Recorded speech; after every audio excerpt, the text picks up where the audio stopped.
Aqui no canal já falamos em formato de iceberg sobre figuras como os piratas, e nesse vídeo iremos explorar outro grupo de pessoas que existiram na história, mas se popularizaram mais através de histórias, folclore e a cultura pop, no caso as bruxas. Bruxas e bruxos são descritos como indivíduos que praticam a bruxaria, o uso de magia para infligir infortúnios a outras pessoas ou machucá-las de alguma forma, manipulando energias e elementos da natureza. Ao longo da história, o termo bruxo foi bem estigmatizado, especialmente durante o início da Idade Moderna, incluindo histórias de perseguições de pessoas, principalmente mulheres, que foram acusadas de bruxaria. Algo que não é só encontrado no passado, mas por incrível que pareça, aparece em casos modernos. O fato é que a história das bruxas é rica, tendo diversos casos interessantes e um folclore obscuro. Então eu achei que seria interessante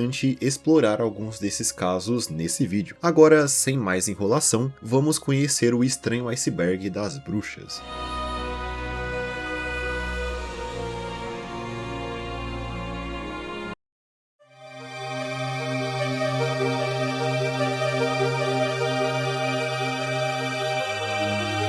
Bruxas de Salem. Esse talvez seja o caso de caça às bruxas mais conhecido da história. Apesar de as perseguições e execuções de bruxas serem, em alguns lugares, atrelados à Europa, esse caso das bruxas de Salem nos leva até o século 17 em um território que atualmente pertence aos Estados Unidos. Salem era uma vila localizada na colônia de Massachusetts, que na época era formada principalmente por colonos ingleses puritanos. A principal figura relacionada às bruxas de Salem foi o reverendo Samuel Parris, que era um ministro da igreja na vila de Salem. Em fevereiro de 1692, a filha de Parris, a Betty Parris, junto de uma outra garota da vila chamada Abigail Williams, começaram a apresentar um comportamento estranho, como convulsões, gritos, contorções, ataques e relatos que elas estavam sendo atormentadas por forças invisíveis. Um médico local teria as atendido e, sem saber como ajudá-las, interpretou o caso como efeitos da bruxaria, o que já causou uma grande ansiedade nas pessoas. As garotas foram pressionadas a dizer quem eram as pessoas que supostamente as afligiram através da bruxaria. Com isso, as meninas acusaram 3 mulheres: Tituba, uma mulher escravizada que trabalhava na casa dos Parris; Sarah Good, uma mulher pobre e marginalizada; e Sarah Osborne, uma mulher envolvida em conflitos sociais e familiares. As 3 eram pessoas extremamente vulneráveis, especialmente Tituba, que por ser uma mulher negra e escravizada, não tinha o sistema ao seu favor, muito pelo contrário. Além disso, ela tinha práticas ritualísticas que podem estar relacionadas à sua possível origem caribenha, que eram estranhos aos olhares daquela sociedade cristã. É possível que ela praticasse voodoo,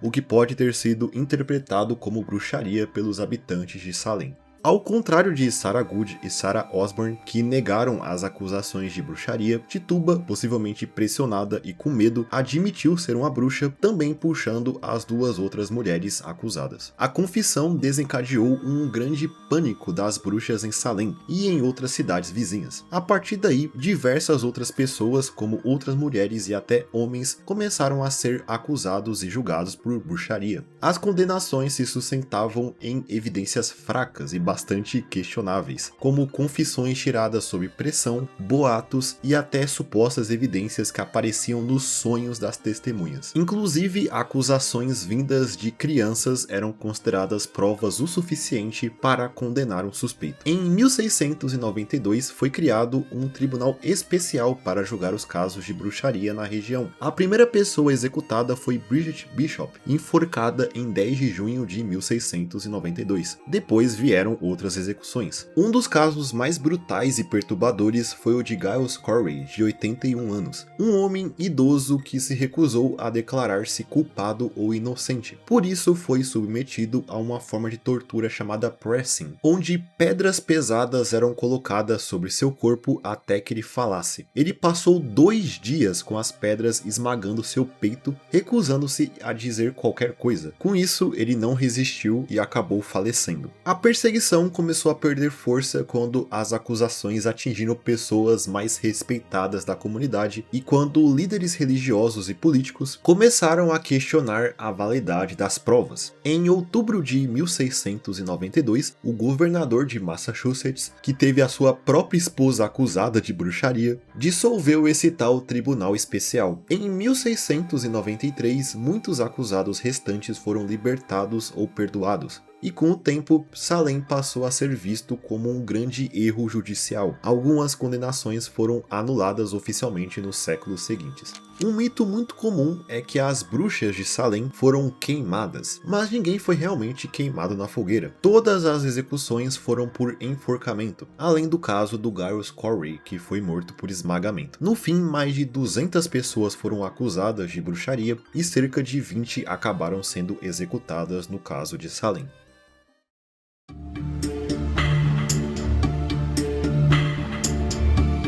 As bruxas de Pendle. Esse é um outro caso muito conhecido de julgamentos de bruxas. Esse ocorreu lá na Inglaterra em 1612, mas especificamente na região ao redor da colina Pendle, localizada em Lancashire. Essa era uma região em que a população da época era considerada bem supersticiosa e relacionada com magia. Certo dia, em março de 1612, Alison Device, uma jovem de 17 anos que vinha de uma família pobre, cruzou com um mercador local chamado John Law e pediu a ele alguns alfinetes. Quando ele se recusou a dar a ela esses alfinetes, Alison murmurou algo contra ele. No entanto, é dito que após murmurar para ele, John Law teria desabado no chão, tendo um lado de seu corpo paralisado e sem conseguir falar. Sintomas que hoje reconheceríamos como um acidente vascular cerebral ou um AVC. Porém, no século 17, o próprio mercador e a jovem acreditaram genuinamente que ela o havia amaldiçoado. Assustada, Alison confessou ter usado feitiçaria e acabou implicando que outras pessoas de sua família também eram bruxas. O caso escalou rapidamente porque envolveu duas famílias locais rivais, lideradas por matriarcas viúvas e idosas. Ambas sobreviviam como curandeiras e não tinham problemas em usar a reputação de bruxas para extorquir os vizinhos. Essas eram Elizabeth Salters, conhecida como Old Dendyke, e Anne Whitty, conhecida como Mother Chattox. Quando interrogadas pelo magistrado local, o Roger Noel,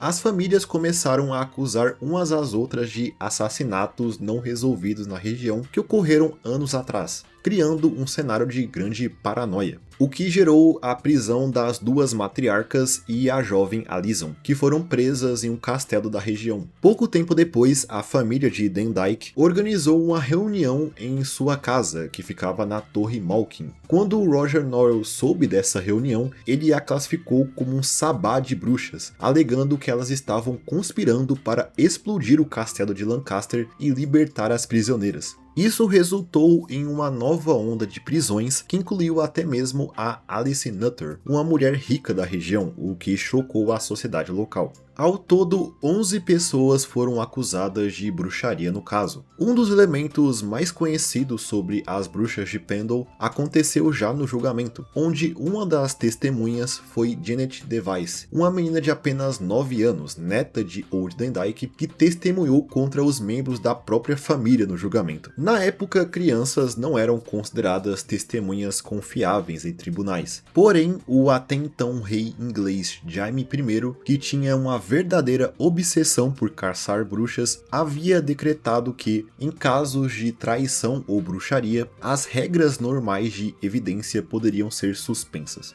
Colocada em cima de uma mesa no tribunal, a menina de 9 anos testemunhou de forma fria contra sua própria mãe, a Elizabeth Device, seu irmão James e a sua irmã, a Alison, que deu o estopim para o caso. Ela alegou que sua família invocava espíritos familiares na forma de cães negros para cometer assassinatos. A mãe de Janet, desesperada, chegou a gritar contra a filha no tribunal e foi retirada da sala. O depoimento da menina ajudou a condenar membros de sua própria família e outras pessoas acusadas. No fim, 10 pessoas ligadas ao caso foram executadas por bruxaria. A maioria foi enforcada em Lancaster em 20 de agosto de 1612. 1912. Elizabeth Saunders, a Old Dendyke, morreu antes do julgamento e Alice Gray, uma das 11 acusadas, foi a única absolvida. Hécate. Hécate é uma deusa pouco comentada dentro da mitologia grega. Ela é considerada a deusa associada à encruzilhada, à noite, aos fantasmas, à necromancia e aos limiares, isto é, os lugares de passagem entre um estado e outro. Muitas vezes, Hécate também é associada à magia e à bruxaria, apesar de a bruxaria ter um contexto diferente na Grécia Antiga em comparação ao que estamos acostumados. Hécate parece ter origens muito antigas, possivelmente ligadas à Anatólia, região da atual Turquia, especialmente a região da Cária, que fica no oeste da península. Apesar dessa possível origem diferente, ela foi plenamente incorporada ao mundo religioso grego. Hécate muitas vezes era representada como a deusa tríplice, com 3 corpos ou 3 rostos olhando em direções diferentes. Em algumas representações ela aparece representada como 3 mulheres e em outras peças ela aparece como uma mulher com 3 cabeças. Na Grécia Antiga, Hécate era uma das divindades mais ligadas à magia. Ela aparece associada a feitiços, poções e contato com os mortos. Assim, a relação de Hécate com bruxaria deriva de seu papel como a deusa da magia. No entanto, sua forte associação com esse mundo conferiu-lhe um vínculo simbólico com o conhecimento oculto, e tradições posteriores, especialmente a bruxaria moderna e o neopaganismo, adotaram a deusa como um ícone da bruxaria.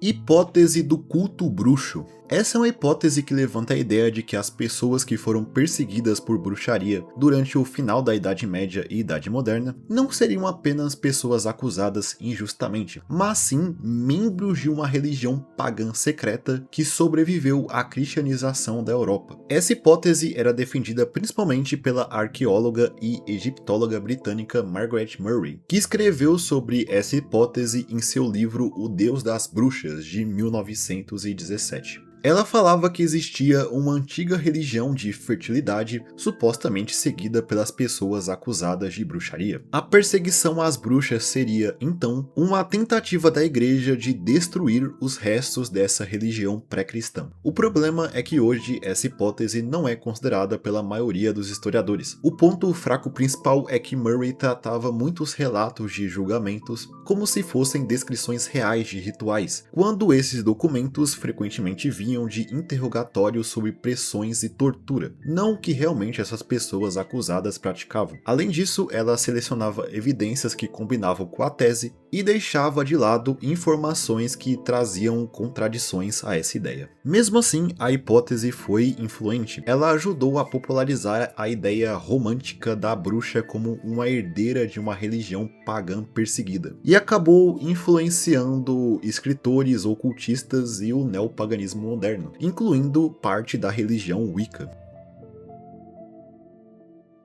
Maria Perpétua. Maria Perpétua é uma figura semi-folclórica presente na história de Ilhabela, no litoral de São Paulo, além de ser considerada a, entre aspas, bruxa mais famosa da história do Brasil. Maria Perpétua era uma mulher portuguesa que imigrou para o Brasil colonial em torno de 1790, após a morte de seu marido. Ela se estabeleceu na região de São Sebastião e Ilhabela, se casando novamente com um ex-militar aposentado. Lá, ela ganhou fama fazendo adivinhações e trabalhando como uma cartomante, além de começar a vender amuletos e poções mágicas, o que também aumentou as suspeitas entre os locais que ela seria uma bruxa. E por volta de 1812, Maria Perpétua teria se desentendido com Joana, uma mulher escravizada pertencente ao capitão Domingos, comerciante de escravos da região. Poucos dias depois desse desentendimento, Joana adoeceu e morreu. A partir daí, Domingos e outros moradores acusaram Maria Perpétua de ter feito um feitiço para matá-la. As autoridades então mandaram investigar sua casa. Nas narrativas sobre o caso, é dito que foi encontrado encontrado na casa dela objetos descritos como apetrechos de magia, como um livro com anotações de mandingas e até uma orelha humana seca.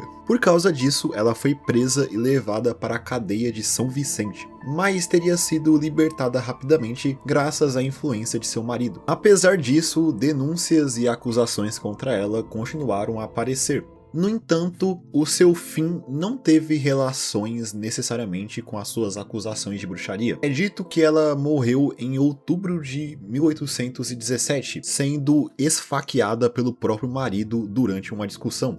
Acredita-se que uma mulher chamada Maria Perpétua realmente vivia em Ilhabela, porém muitos detalhes de sua vida podem ser lendários. Em uma dessas partes consideradas folclóricas, ela teria enriquecido com magia e enterrado um grande tesouro em algum lugar de Ilhabela antes de desaparecer. Existe hoje em Ilhabela uma praia que leva o nome da sua lenda, a Praia da Feiticeira.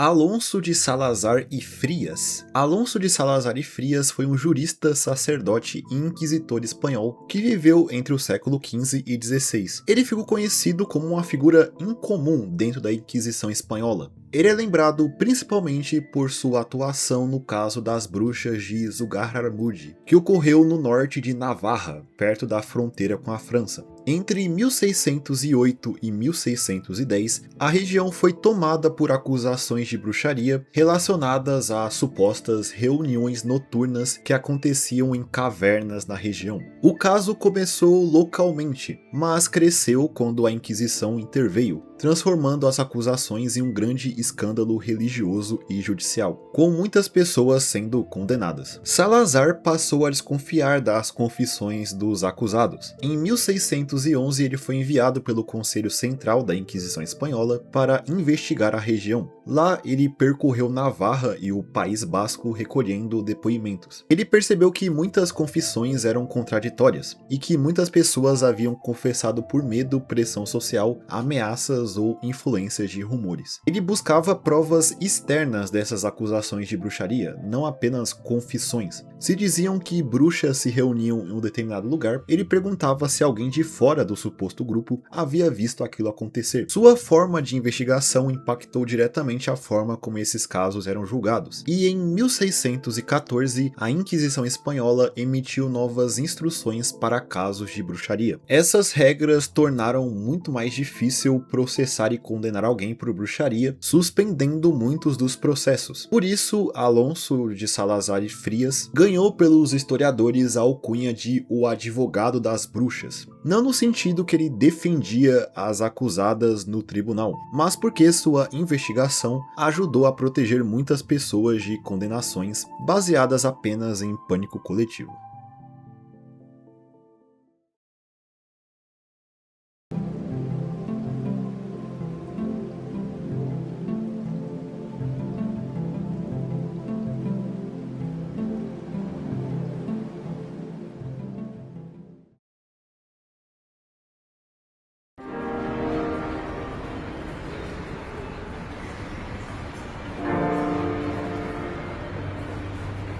Possessão das freiras de Loudun. Esse é um caso que nos leva até a França no século XVII, mais especificamente até a cidade de Loudun. Entre 1632 e 1634, freiras da Ordem de Santa Úrsula, também conhecidas como Ursulinas, começaram a relatar visões e outros fenômenos estranhos. As freiras diziam ver espíritos, ouvir vozes e sofrer de ataques invisíveis. Depois passaram a apresentar sinais que eram associados à possessão demoníaca, como convulsões, gritos, desmaios e risos incontroláveis, além de apresentar aversão a objetos sagrados e explosões de raiva quando confrontadas por exorcistas. O caso se espalhou pela cidade e virou um espetáculo público. Exorcismos eram feitos diante de multidões, com padres tentando conversar com aqueles supostos demônios que possuíam as freiras. Em vez de ser tratado apenas como um caso espiritual, o episódio da possessão das freiras também passou a ser entendido como um caso de bruxaria, partindo da ideia de que alguém teria enviado os demônios para atacar aquele convento. Procurando por um culpado, quando pressionadas, as freiras apontaram um padre local chamado Urbain Grandier como o responsável. Grandier era um padre carismático, eloquente, vaidoso e acusado de vários casos amorosos e visto como arrogante pelos seus rivais locais. Supostamente ele até tinha uma rixa com o cardeal Richelieu, uma das pessoas mais poderosas da França na época, sendo o primeiro-ministro do rei Luís XIII. Segundo a acusação, ele teria feito um pacto com o diabo e usado magia para possuir as freiras do convento local. A acusação contra Grandier era perfeita para seus inimigos, que rapidamente compraram a ideia que ele estava por trás daquelas possessões, mesmo não existindo nenhuma prova concreta.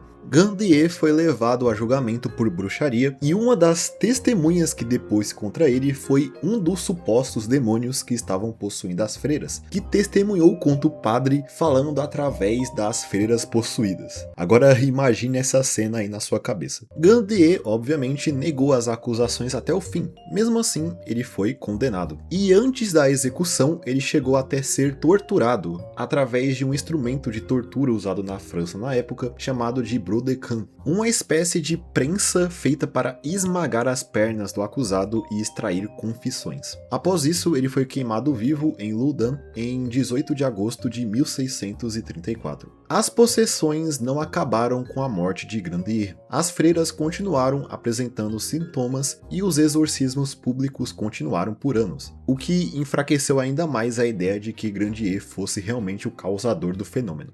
Na verdade, o caso hoje costuma ser explicado como uma junção de fatores, como histeria coletiva e uma possível manipulação política e rivalidade religiosa. Grandier era inconveniente para figuras locais e talvez para os interesses do próprio Richelieu. Segundo essa ideia, a possessão ofereceu um meio religiosamente aceitável de eliminá-lo.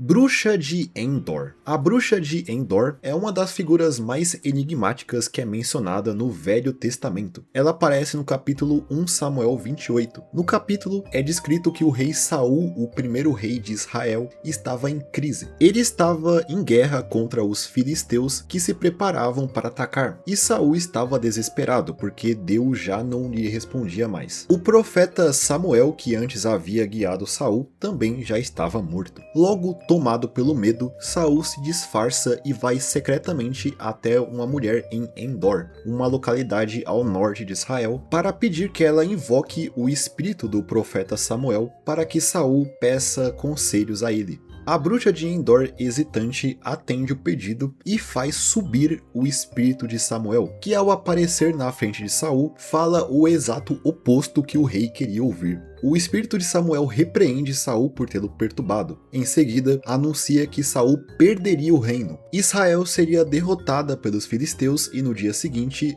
ele e seus filhos estariam mortos. No dia seguinte, a profecia se cumpre. Na batalha contra os filisteus, os seus filhos morrem e Saul tira sua própria vida se jogando em cima de sua própria espada. Apesar de ser muitas vezes mencionada como a Bruxa de Endor, existem diversas traduções que atribuem essa figura outros títulos, como a Médium de Endor. A interpretação mais aceita é que essa mulher seja uma necromante. Ela nunca recebeu um nome próprio. Existem até interpretações surgidas na Idade Média que falam que quem foi chamado pela bruxa a pedido de Saul não foi o espírito do profeta Samuel, mas sim um demônio que enganou Saul ou mesmo uma ilusão criada pela bruxa.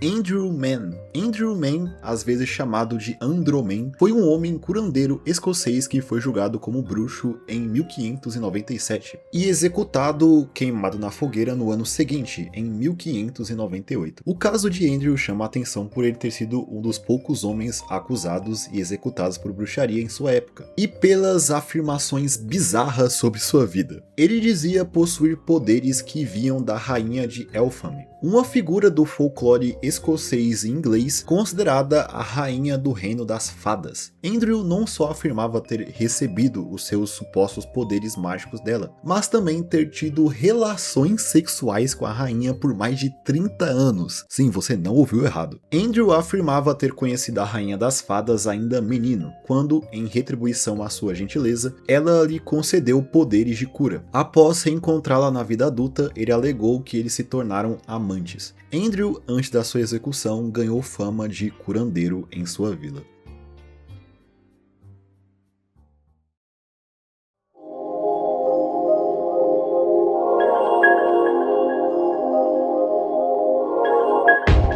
Mima Renard. Mima Renard é um outro caso obscuro de bruxaria no Brasil. Existe uma versão dessa história que corre à internet que fala que essa tal Mima Renard foi uma imigrante francesa que chegou até então Vila de São Paulo ainda no século 17. Ela chegou até o Brasil colonial junto de seu marido chamado René. Por ser muito bonita, ela teria despertado desejo nos homens da vila e ciúme nas mulheres. Seu marido em algum momento teria sido assassinado e ela teria começado a se prostituir para sobreviver. E depois de uma briga entre clientes, ela teria sido acusada de enfeitiçar homens. A história termina dizendo que ela foi denunciada a um padre local, julgada por bruxaria e queimada viva em 1692. Apesar dessa história aparecer em vários lugares, ela é provavelmente falsa, tendo diversas inconsistências históricas. Existe, por exemplo, uma fotografia que é muito atrelada a Mima Renard, e você não precisa ter um conhecimento muito aprofundado na história da fotografia para saber que uma foto assim não seria feita no século 17. Na verdade, nenhum tipo de foto era possível naquela época. Essa fotografia é da atriz americana Billie Burke, que é mais conhecida por ter interpretado a Glinda no Mágico de Oz de 1939. Na verdade, aparentemente, existiu de fato uma Mima Renard que viveu no Brasil, mas ela não vivia no século 17, não era de origem francesa e também não foi queimada como uma bruxa. Na verdade, segundo os registros, Mima Renard parece ter sido uma mulher sérvia que vivia em São Paulo em 1883. Em 1º de março de 1883, ela foi conduzida até a delegacia por embriaguez e turbulência. Ela declarou ser natural da Sérvia, ter 28 anos, ser solteira e viver de recolher visitas, expressão associada ao trabalho sexual, não tendo nenhuma relação documentada com bruxaria. Julgamentos de bruxas da Islândia. A Islândia, durante o século 17, assim como toda a Europa, também presenciou episódios de caça às bruxas. No entanto, o fenômeno lá foi um tanto diferente, quando comparado como a caça às bruxas se deu no resto do continente. Sendo uma ilha bem isolada do resto da Europa, a caça às bruxas chegou na Islândia a partir de pessoas de fora, especialmente a elite dinamarquesa. Afinal, a Islândia na época era parte da coroa da Dinamarca. E lá, os locais tinham o costume de praticar, entre aspas, magia. Algo que eles não viam como algo satânico necessariamente. Na verdade, a magia na Islândia era vista como uma forma de proteção e também uma forma de curar doenças e manipular forças da natureza. Um fato importante é que essa tal magia islandesa era muito mais praticada entre os homens. Logo, quando a caça às bruxas chegou na ilha a partir de 1625, trazendo essa visão mais negativa da magia vinda do continente, a grande maioria das pessoas condenadas e executadas por bruxaria eram homens. A maioria dos acusados eram homens geralmente de classes mais baixas, embora também houvesse xerifes e clérigos acusados. O primeiro acusado que é geralmente citado foi John Hogvaldson, queimado em 1625. E até 1683, cerca de 21 islandeses foram queimados vivos acusados de bruxaria. Desses 21, apenas um era uma mulher, no caso Firidu Olafsdóttir, queimada em 1678. O último executado por bruxaria na Islândia foi Sleiv Arnason, em 1683, acusado de ter causado a doença da esposa de um alto clérigo. Depois disso, as execuções cessaram. É dito que, após 1683, sentenças de morte por bruxaria passaram a precisar de revisão pela Suprema Corte em Copenhague, o que ajudou a encerrar a prática, já que a Suprema Corte não autorizou mais nenhuma execução. Acampamentos de bruxas. Falando agora de um caso moderno, em Gana, existem assentamentos feitos para mulheres que foram acusadas de bruxaria terem um lugar para ir e se manter seguras. Em Gana, ainda é comum mulheres serem acusadas de praticar bruxaria por diversas razões, incluindo condições mentais que essas pessoas enfrentam. Logo, para fugir de um possível linchamento, essas mulheres encontram refúgio nesses acampamentos. Lá, elas recebem proteção de um líder tribal que cuida do acampamento, em troca delas trabalharem nos campos. Existem 4, entre aspas, acampamentos de bruxas em Gana, que abrigam cerca de 500 pessoas, que vivem em condições não muito favoráveis, sem uma infraestrutura adequada. Existe desde 2023 um projeto de lei no país para proibir acusações de bruxaria. No entanto, até hoje essa lei não foi aprovada e colocada em prática.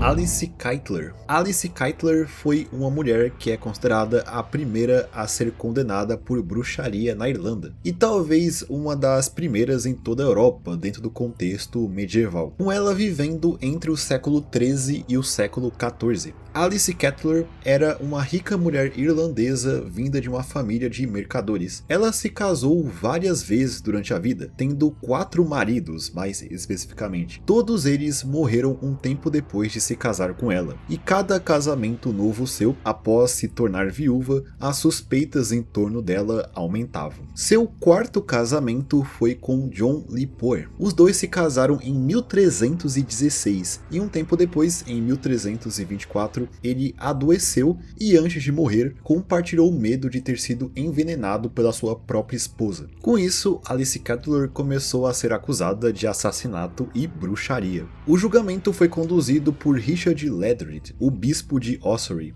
que tratou o caso como se fosse uma heresia demoníaca. Isso fez com que o caso de Keitler seja considerado um dos primeiros julgamentos de bruxaria em que a acusação aparece ligada a pacto demoníaco e heresia. Elementos que depois se tornariam comuns na caça às bruxas europeias alguns anos depois. Alice e seus supostos cúmplices, em sua maioria criados dela, foram acusados de negar Cristo, fazer sacrifícios a demônios e produzir poções e usar feitiçaria para provocar doença e morte, além de ser acusada de ter relações com o demônio. Ela também foi acusada de usar magia para matar alguns de seus maridos e enriquecer junto com seu filho, o William Outlaw, que junto de Alice também aparecia no testamento do último marido dela. William Outlaw foi o filho que Alice teve com seu primeiro marido. Apesar de ter sido condenada pelo seu status, Alice conseguiu fugir da fogueira. Ela fugiu de Dublin e desapareceu dos registros históricos. Até hoje não sabemos qual foi o seu paradeiro. Acredita-se que ela tenha ido para a Inglaterra ou para Flanders, na atual Bélgica. Porém nada foi confirmado. Quem sofreu o pior destino foi sua criada, a Petronila de Meath, que foi torturada, confessou sob pressão e acabou queimada na fogueira em 3 de novembro de 1324. Petronila de Meath é lembrada como a primeira pessoa registrada na Irlanda a ser queimada por heresia ligada à bruxaria. Julgamentos de bruxas em Unsburg. Esse é considerado um dos casos mais brutais dentro da história da caça às bruxas na Europa, que ocorreu entre 1626 a 1631, dentro do Principado-Bispado de Wurzburg, no Sacro Império Romano, hoje parte da região da Francônia, na Alemanha. Como vocês podem ter notado, Unsburg era um principado-bispado, ou seja, o seu líder de estado era um príncipe e um bispo ao mesmo tempo. Quem era o príncipe-bispo na fase mais violenta desses julgamentos foi Philipp Adolf von Erberg, príncipe-bispo entre 1623 a 1631. A perseguição ocorreu durante a Guerra dos 30 Anos, que causou uma instabilidade política, econômica e religiosa na região, que também sofreu com más colheitas e fome. Logo, existia uma pressão para encontrar culpados para todo aquele caos, e muitos começaram a acusar supostas bruxas por todo aquele mau tempo. Coisas como geadas, pragas, fome e doenças eram atribuídas à ação de bruxas. Com isso, diversas pessoas começaram a ser acusadas de bruxaria. E foram acusações generalizadas. Homens, mulheres e até crianças foram acusadas de bruxaria. E muitas delas foram executadas por causa disso. Pessoas de todas as classes sociais e posições dentro de Usburg estavam passíveis de serem acusadas. As pessoas condenadas eram normalmente queimadas na fogueira, embora algumas de status mais elevado pudessem ser decapitadas antes de terem os corpos queimados. O próprio círculo do príncipe bispo foi atingido. É dito que Ernst von Ehrenberg, o sobrinho do Philipp Adolf von Ehrenberg, foi condenado. Na verdade, ele foi um dos executados. Ou seja, ninguém estava imune. O número exato de vítimas é difícil de determinar, porque a documentação está incompleta. Mas fala-se que entre 1621 e 1631, cerca de 900 pessoas foram mortas após serem acusadas de bruxaria, criando uma das caças às bruxas mais mortais da história. A perseguição começou a diminuir por volta de 1630 e 1631. A morte de Philipp Adolf von Ehrenberg em 1631 e o avanço da Guerra dos 30 Anos ajudaram a interromper a máquina de perseguição.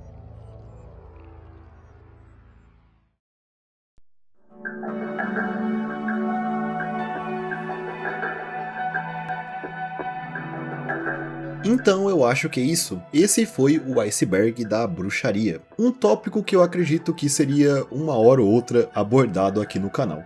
Eu espero que vocês tenham gostado do vídeo. Se sim, não se esqueça de deixar um like e se inscrever no canal para mais vídeos como esse no futuro. E no mais é isso, eu espero todos vocês em um próximo vídeo. Até mais.